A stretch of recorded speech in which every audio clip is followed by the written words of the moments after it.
Every story starts with a stranger comes to town or a man goes on a journey. Today, we talk to a man who went on an Amazon journey and we'll ask him what went right, what went wrong, and where he's heading next.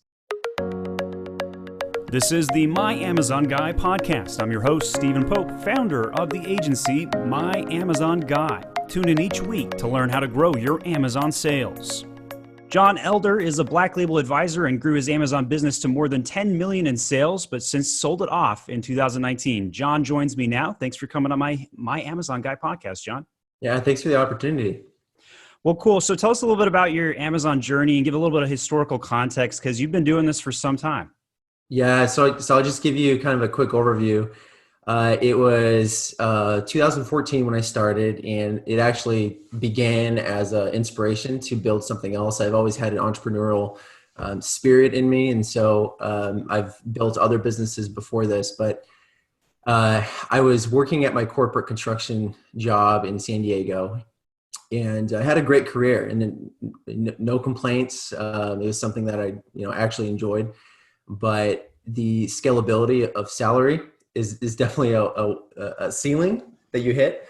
And so I wanted to build something for myself, for my family, with the end goal of, selling the business someday. And so I got into Amazon and launched my first product, which was a golfing product. Really, really simple, easy product to source. Customized it a little bit, innovated it a little bit, and soon became the number one seller for that golfing product on Amazon. And that led into kind of a evolution over time, going from launching a bunch of different products into more branding. And once I shifted gears a little bit, I ended up with 5 well-known established brands on Amazon. So a little bit to juggle, yeah? What's that? A little bit to juggle, yeah? It was a struggle. It was a struggle, but that's where things like VAs, and we actually had a American employee working for me. That's where outsourcing some of the work is extremely helpful. Well, cool. So I appreciate you giving us a little bit of background and history. And so you've succeeded. You've done the Amazon journey, right? So you've gone from start to finish, and you did end up selling that in 2019 then? Correct. Cool. So let's talk about that 5-year journey. And when you first got started, what went right and what went wrong? Well, what went right from the very beginning was to stay really conservative. So I started out with a product that was, I would consider, extremely low risk. There wasn't any battery attached to it. It wasn't a supplement product. And I supplements are really hard. They're really hard. There's a lot if you're just getting started in Amazon, do not start with supplements, guys. Don't do it. Don't do it. Don't do it. Reinstatements, yanks, policies. Man. And if you're a client that's looking for help with supplements, I'll take you, but I'll be going to charge you a little bit more. It's a tough one.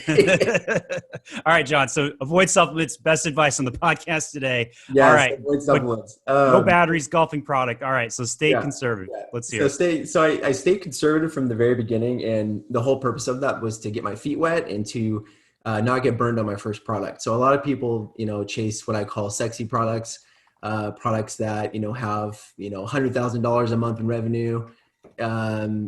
It's really hard to break into those markets, especially if you're new. And so I didn't have any experience. So I wanted to do something that, I had confidence in doing. So that product was one where there were, maybe 2 sellers and their listings were absolutely horrible.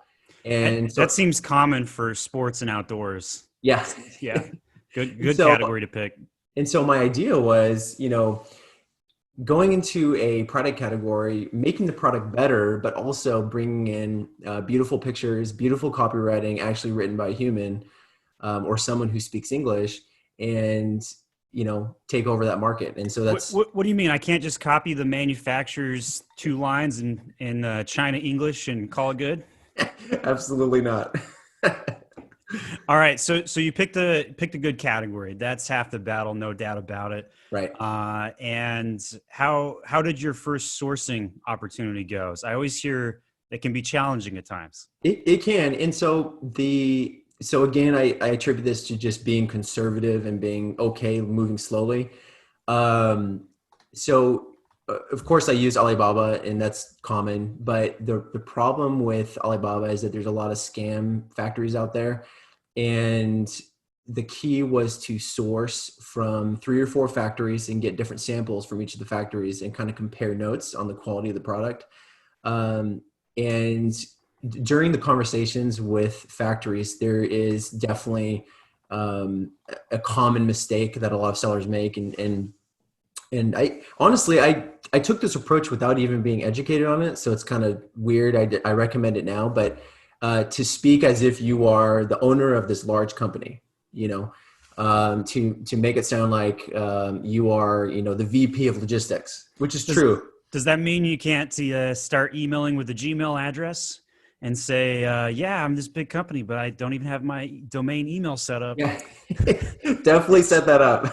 I can't believe how many people don't use their domain email address. They're like, yeah, I'm just going to side hustle Amazon on my Gmail account. I don't even know how people keep their information straight to begin, let alone the professionalism that's really required by having an actual domain email address. So, all right. So you started acting like the big owner of a company. So obviously you had the domain email. What else made you sound like a big owner? Just speaking with authority. So I feel like a lot of so I sourced 99% of my products from China. I feel like a lot of the factories definitely are not going to respect you if you're just kind of like this mom and pop type seller or a random seller on Amazon. They just don't treat you the same as they would if they had this vision, of huge purchase orders down the road. And that's the end goal, obviously. But you want to project that with them, for example, talking like branding, mentioning branding and mentioning large purchase orders in the future and expanding product lines, that type of language, a lot of people don't inherently use, but that is going to get you the higher quality factories and the better products. And so it's actually kind of crazy. So because of this whole process, I ended up working with a fantastic factory. It turns out it was the factory that also supplied the similar product to the competitors. Nice. And so you did something right that I think a lot of people fail to do. And that was order multiple samples from multiple factories. 100%. You have to do that. So whenever I talk to people about sourcing, I'm always like, hey, order your top 3 competitors' products on Amazon, and then order the top 3 factories that you want samples from. If you don't do both of these things, you're not going to know how your item compares. 100%. And I think a lot of people don't do that because obviously that's a lot of work. That's, a lot of coordination and note taking and research. What's this thing called Excel? Google Sheets, who uses those? We have all these great tools and people don't want to bother using them. I'm just going to put my finger in the air. Yeah, sure. I'll go down this direction. No problem. Exactly. But here's thousands of dollars and I'll just waste it. No problem. No big deal. And that's the crazy part. I think close to 85% of new sellers on Amazon fail within the first year. And that doesn't surprise me at all. I mean, only is Amazon a buyer's platform and they don't really care about sellers. It's kind of why we're in business, right? But but not only that, most of the sellers are just like, hey, passive income, sign me up. I want this nice gold rush. What a giant lie people get taught. All those ninjas on YouTube talking about passive income. What a load of malarkey. What was your business hard work? Oh my gosh. It was, I've talked to my wife about this. It was actually more stressful than my day job. And I had a pretty intense day job. I was a project manager working on my most recent project was a 500 million large commercial project in California. Large stake. These are huge projects. I had a lot of people I was responsible for, holding meetings with 20, 25 people. It was actually more stressful than that. And I think the reason why as an employee, you don't have the ultimate responsibility, whereas if you're running an Amazon business and, you're doing purchase orders of $250,000, that's all on you, all that credit, all the liability, that's on you.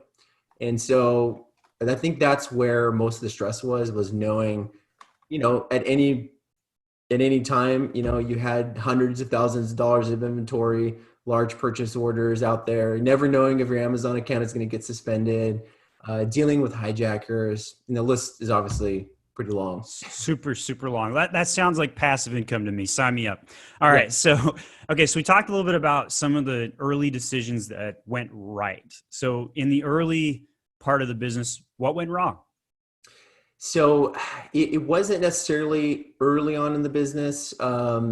This happened with one of my higher selling products. The sell price ranged from $80 to $120.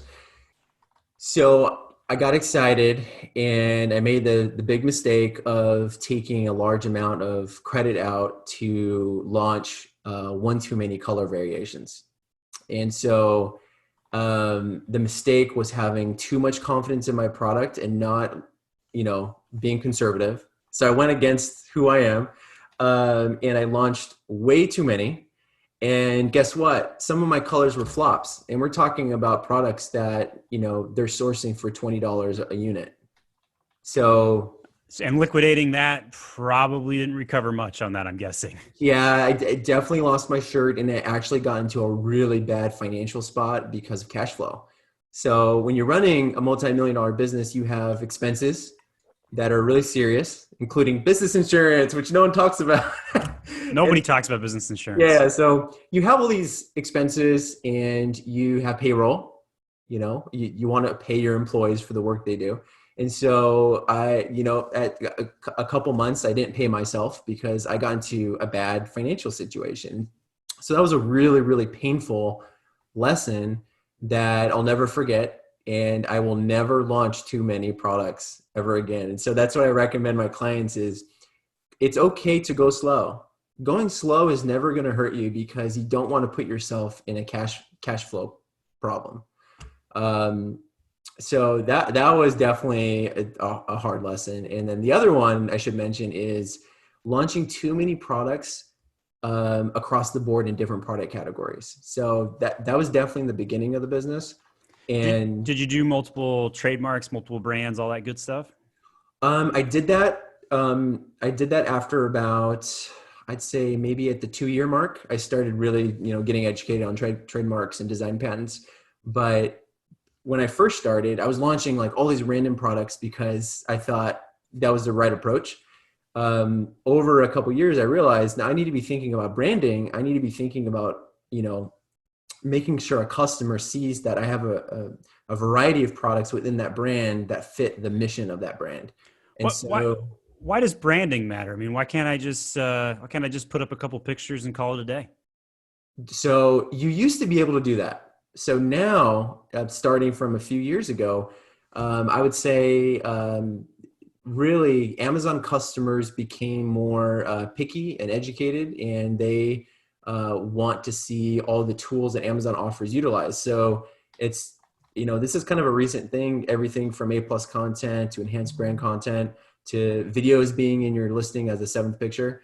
It wasn't always like that. Back in the day, it was bullet points and copywriting for the description.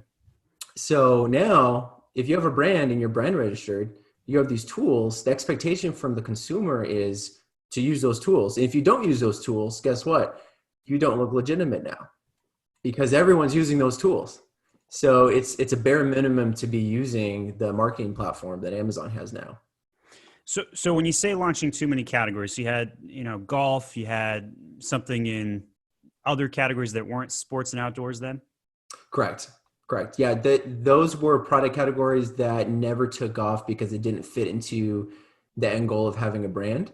And it wasn't feasible for those other categories. Got it. So besides launching in too many categories or too many variations of colors, what else? What other tips and tricks or mistakes did you make that others could learn from? I think this isn't really. I guess this is a mistake in my first couple of years, but really focusing on product packaging. It's kind of like a weird thing to think about, but when you go to a store at a retail, products that you touch and look at have beautiful packaging. And so I didn't do I didn't do that originally on Amazon, and honestly, I didn't really think about it. And when What do you mean? I can't just brown box everything? right, and actually, a lot is still brown boxed.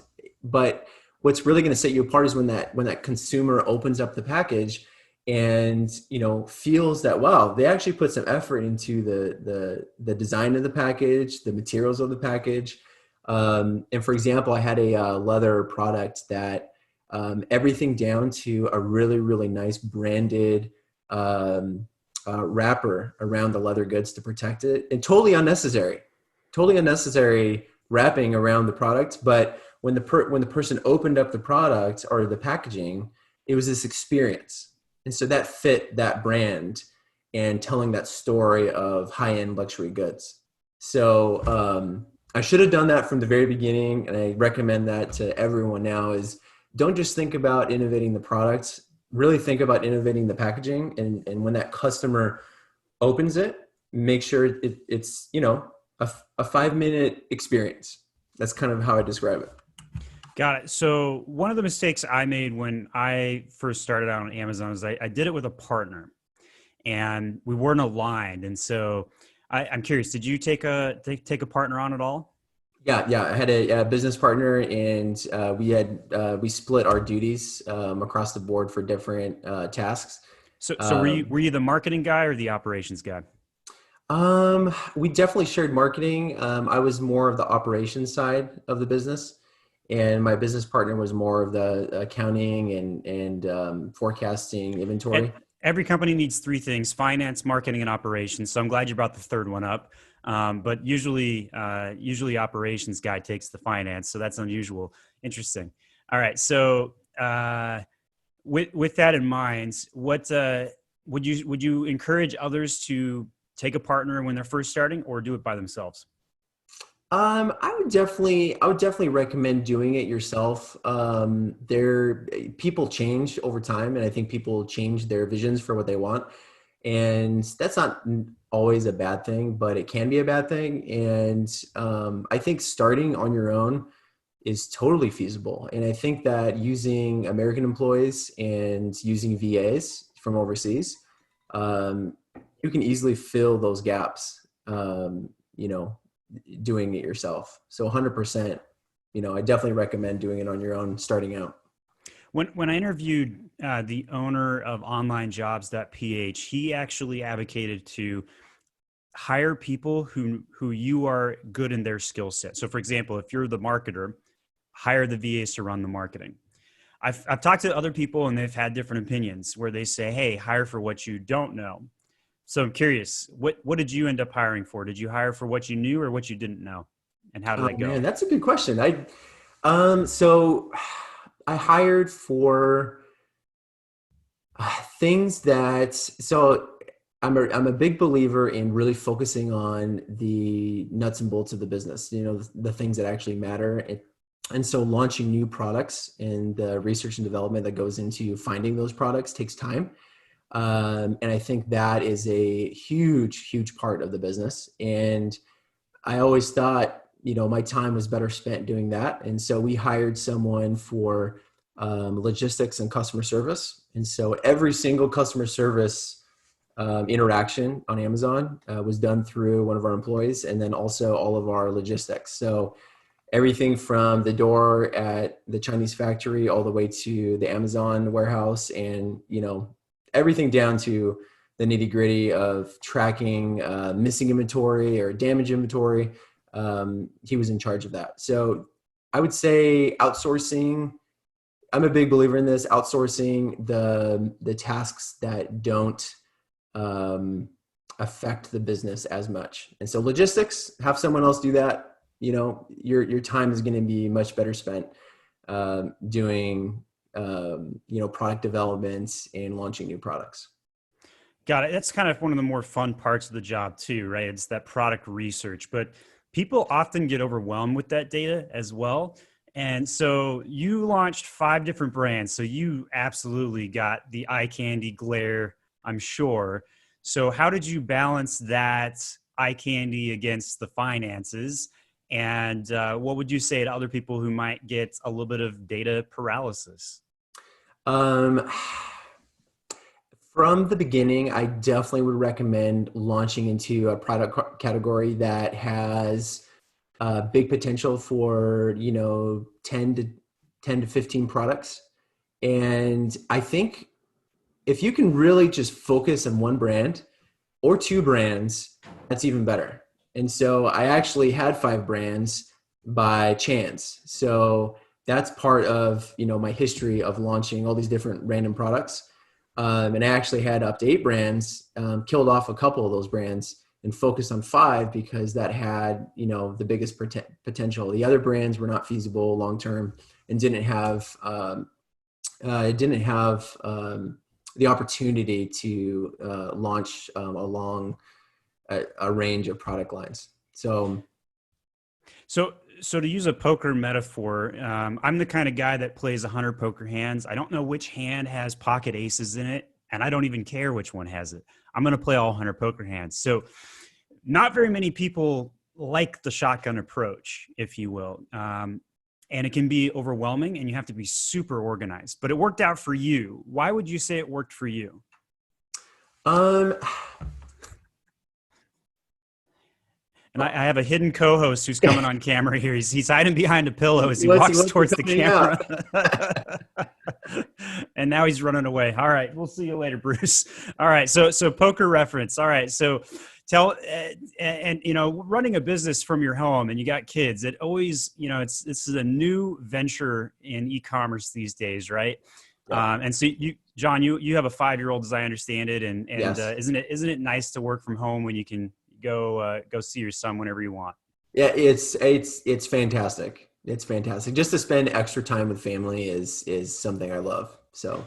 All right. So back to the topic. Our co-host is hiding behind the door.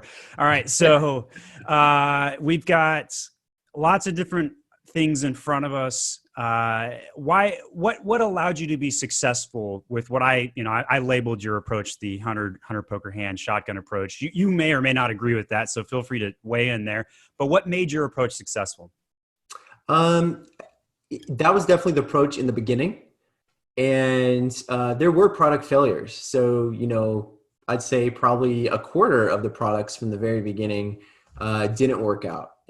Only a quarter. That surprises me. I usually find it's closer to 33%. So you beat the averages, my friend. Oh, really? Okay, cool. Yeah. That's awesome. Like I think even expert companies, it's like 33% succeed, 33% do okay, and then a third just like, oh man, that was a loss. Yeah. So yeah. Only a quarter. That's great. Okay. Yeah. And then you shotgunned it initially, and then what made you kind of reconsider that? Just the overinvestment? As the tools started coming out on Amazon and realizing, the Amazon consumer is looking for something bigger than just a random seller on Amazon with no brand presence, so then, I ended up launching Shopify websites. So if people were curious or wanted to go look at our social media, there was a presence for the brand everywhere online. And so I think it's just a natural progression of becoming an authority in those product categories that led me away from the shotgun method and really just honing in on the branding presence. One of my favorite tools is Helium 10. What was the one that you like the most today? Helium 10, 100% is a fantastic software. Looking back, I actually used kind of more of an organic approach looking at products and following interests and passions that I have, and then using the Jungle Scout Chrome extension. So I love what you mentioned there. You stuck to your passion, right? So whenever somebody has data paralysis, I always say, forget the data for just a moment. What is your passion? And so I had a coaching call yesterday with a woman who'd had 30 years career as a barber. She spent 5 years as a real estate agent. And then I said, okay, but what's your passion? And she says, hunting. And I said, cool. What is a product that you feel like you know a lot about, but may be underserved? And we talked a little bit longer, and she said, well, every time I wear a gun belt, it feels like I'm wearing a machine gun on my hips because it sticks out too far. And I said, cool, that's your product.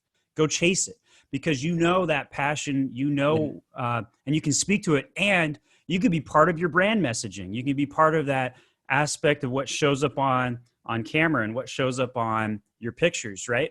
So, Definitely. so what ended up being your passion? Um, so that's definitely something that actually happened from the very beginning. So I started out in sports. So I've loved sports since I was a young kid, and that was my first product, was a sports product. And I tell this to people, and I try to harp on it a little bit, because at some point during your Amazon journey, you will hit bumps in the road. You are going to have hurdles, and when things get hard, when it requires those long hours, is it really a product you care about? You know, if it's really just a product you have zero interest in, are you really going to be, emailing at 10 p.m. at night overseas? I don't know. And that's a question that I ask people is, how vested are you in the product? And so another product line I got into was outdoor kids toys. And so the mission for that brand was actually to instill a renewed love for the outdoors. And so in our family, we're not anti-technology, but we're definitely we reduce the amount of technology that we're using. And Makes we try, kids happier. I totally agree with it. yeah. And I so mean, I you go look at encourage. what Bill Gates and all those other techies do. They're like, there's no tech zones in No, our there's house. actually none. No, they read Yeah, books. Yeah. that's great. So that was the passion behind that, and that's a deep passion of mine. Is we're so infused with our technology that that product line had nothing to do with technology, and it was all about getting kids outdoors and having fun. And so that was the passion behind that product line, and that ended up being one of the more successful product lines that I had. Well, that's great. Okay, so let's turn our attention now to kind of like changes that are happening on Amazon. So, you sold the business in 2019. That was, I assume, your end game. What are you doing today, and what are you seeing changing in Amazon in 2020? So a lot of Amazon has changed from kind of like a bare bones platform to one where you can have a landing page for your brand, showcasing all your product lines. Everyone can do videos now. It used to be that only established brands like Nike would be able to do videos. So now, as long as you have brand registry and get access to the tools and know how to use them, you can have a strong brand presence. So that's changed a lot over the years. And then recently, I would say there is, I think, a renewed sense of competition in the market. I think Chinese sellers are getting more Blatant, what's that? blatantly breaking rules. No, That's yeah, true, but I I think they're getting think smarter. I think they they're getting are. smarter. Yeah, I So think they're going direct to consumer a lot more. yeah, and what a lot of people don't realize is there's a lot of people actually from America who actually go overseas and train the factories to run the Yep. Amazon business. So Everybody needs to make an income. They'll do whatever yeah, it so they're takes. getting fantastic advice, and they're getting better and better. So really, that should put a fire under people's butts, and to remind them, if you're not, if you don't have a strong brand presence, if you're not, getting on first page for your PPC, someone else is going to be doing that. And so that was always the goal of mine, was to stay on the first or second page for PPC. And so that was easily the highest cost easily for our business. And that was a huge amount of money. But people just need to understand that PPC costs are going higher. I think they will continue to go higher unless there's a huge earthquake in the market. But with COVID right now, you have an explosion of e-commerce right now. And so everyone is scared to go to retail. And so they're shopping on Amazon. Amazon, their latest earnings were fantastic. So I think this Q4 is going to be 100% up year over year. It's going to be nuts. And then Amazon announced the other day IPI index going to 500. So that's going to cause people to stock out because nobody can send in their seasonal highs in December because they're capped at 90-day run rates. So it's going to be a total cluster this Q4. and Amazon's going to be insane, 100% up year over year. You heard it here first. Yep. And then you got increased competition, PPC costs going up. So it's quite a challenging environment. However, never been a better time to sell on Amazon. Despite the maturityness of the platform, it's still very lucrative. So if you were going to start over today, would you do it?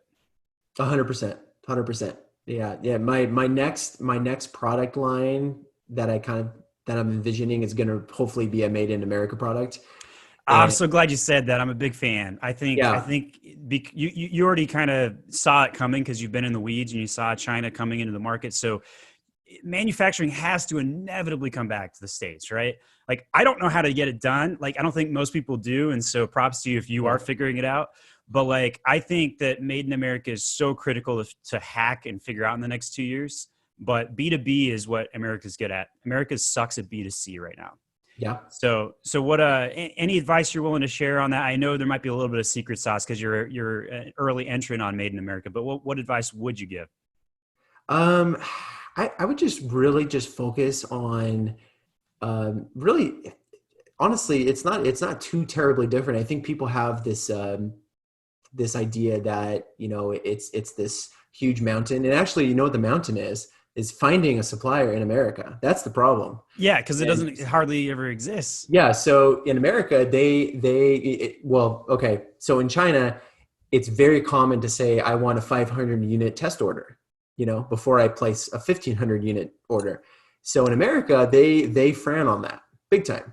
And so that, I would say, that's actually the biggest challenge is finding a factory here in the States that is going to be open to that. So that's going to be a whole different journey for myself. So what do you mean we can't make this $5,000 mold for your 500 unit order? Like, yeah, it's just different. It's just different. Well, it makes sense. Okay. So what other changes have you seen on Amazon? Man, I've seen, quality skyrocket actually. And quality of product or quality of what? Quality of product and quality of customer service. It's crazy. I used to say the opposite, but, I think that Amazon is, taking, I still don't think they take enough steps to clamp down on, bad quality products or scammers. But I think that they're going to try harder and harder to get rid of, bad products. And I think a lot of that is through their refreshed review system. But that is further evidence that you have to be on your ball game, because if you go on Amazon right now and sell a product that is low quality, you're going to absolutely get destroyed. But the reviews, let alone Amazon clamping down, right? You get a couple pissed off customers and boom, your listing's yanked and suspended. Good luck. Yeah, exactly. It can be rough. Yeah. And that's why going from the very beginning, starting from, sourcing those samples and even getting an inspection agency involved to do, like a 5%, 10% check overseas, is actually really, really smart at this point, because you're right. Things are so different now with, some initial 1-star reviews that could get you in some big trouble out of the gate. Well, cool. So John, now you're in a consulting firm called Black Label. So you help other Amazon sellers do what exactly? Tell us a little bit about your business now. Yeah. So this came out of training the buyer of my business, actually. So I went to a different state where the buyer is located and spent some time there. And part of our contract actually is to train via phone calls and emails for a year after the sale of the business. And so found I really enjoyed that, and launched Black Label Advisor recently. And the passion and purpose for my consulting company is to help people achieve the same and greater success than I had. And so when I first started selling at Amazon, there were maybe, a few podcasts. There was, the FBA world was infancy at that point. The education just wasn't there. And so I made a lot of mistakes along the way. And so my whole goal and passion is to help people avoid those mistakes and to help people optimize their listings, to help people know when to outsource, and to really just focus their time on the things that matter for their business. Well, cool. So if people want to know more about you, John, or get in touch with you, where should they go? Yes, sure. My website's www.blacklabeladvisor.com. And then if you want to shoot me an email, it's John without an H, Elder at blacklabeladvisor.com. Cool. Well, John, thank you so much for joining the My Amazon Guy podcast today. And if you're joining me from John's audience, I'm the founder, Stephen Pope, of My Amazon Guy. We are a little bit of competitors. We all help each other, though, and we're all out there to be visionaries and to lead other people down the right path and avoid mistakes selling on Amazon. So John, thanks for coming on the My Amazon Guy podcast today. Yeah, I appreciate the opportunity. Thank you. All right, that's the My Amazon Guy podcast today. You heard it here. Some great advice, everything from make sure you're selling, trying to get a product made in America, and if not that, at least high quality and at least branded with good packaging. Great tips from John today. So, all right, hope you subscribe to our My Amazon Guy podcast and tell 2 other people about us. Thanks so much.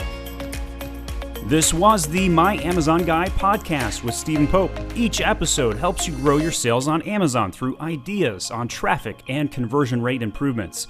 Hit that subscribe button right now to tune in each week. And if you need more help, go to myamazonguy.com.